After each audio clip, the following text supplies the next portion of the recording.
Alright, so there's been a little bit of bad information floating around today about condensation, moisture, so on and so forth, in HW100 air cylinders.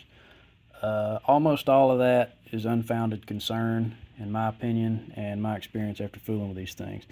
I've had one of my HW100s for going on 15 years now, and I've never had any kind of moisture issue at all. And if anybody's going to have moisture issues, it's going to be me. I use a junky old shoebox compressor, and I feed it with an oil lubricated air compressor for the first stage. And basically, that's everything you're not supposed to do. And it's oftentimes 60 to 80 something percent humidity here where I live, and there's always moisture in the lines when I bleed them, and I've just never seen any moisture issues of any kind in the gun. One reason I don't think it's a concern is Virout uses stainless air cylinders, and the ends that are aluminum or aluminium are anodized or coated, so there's no raw exposed aluminum to even corrode in the first place. So this is a magnet, that's a wrench. Wrenches are steel, this is stainless. I hope we all know and understand that stainless is not magnetic. Magnet, alright, wrench, magnet, HW100 cylinder here, not magnetic in the least. These are stainless, this is coated aluminum. You could fill this thing with water and there's really not anything in here that's going to rust. Okay, with that out of the way, condensation behind this cover. It's not a concern. Best thing to do if you have condensation behind here is absolutely nothing. Why do I say that? This cavity behind here is vented to atmosphere. See that hole? That's free for air to flow in and out, and it'll eventually dry it out. You can get water in these from dunking them as a leak check. If you just got the gun and don't know how it was treated, or it just left a shop, there's a good chance they might have dunked it and it didn't get dried out.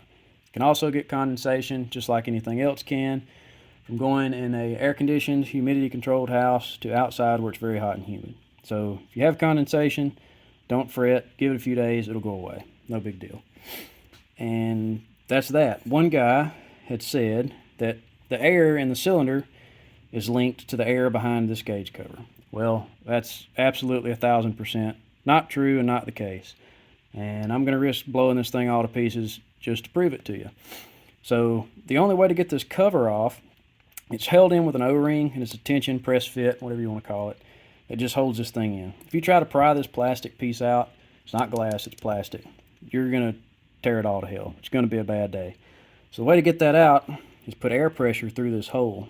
Now this is sketchy. There's a real good chance stuff's going to go flying. The needle will fly off, the gauge face will fly off because they're just held in with just tension fits on the plastic. While you've got this gauge cover off, one benefit to pulling this is if your gauge is wrong, you can simply slide this needle off and turn the needle on the shaft and press it back on at the correct pressure. So I guess you're picking up what I'm putting down. You can calibrate your own gauge. I've done all of mine that way, so they all read exactly right. It's no big deal. So this cylinder has 175 bar in it. So I'm going to take a little shop air and put it on this vent hole, and you'll see when this comes off. Hopefully it doesn't fly into 1,000 pieces.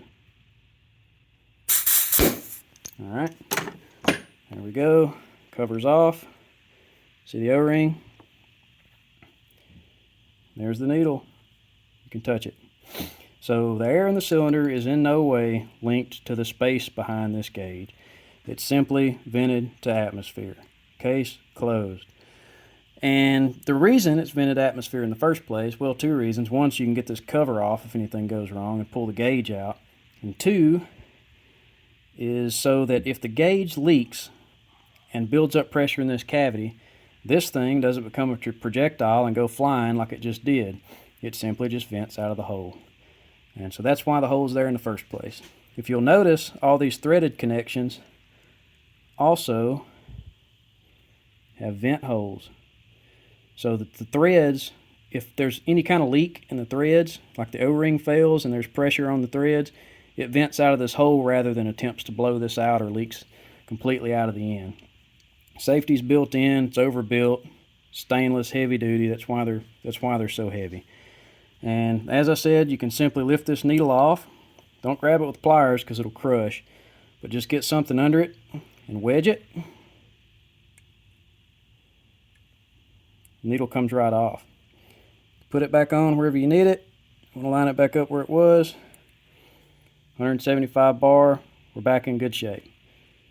Clean the lens before you put it on. Put a little grease around the O-ring.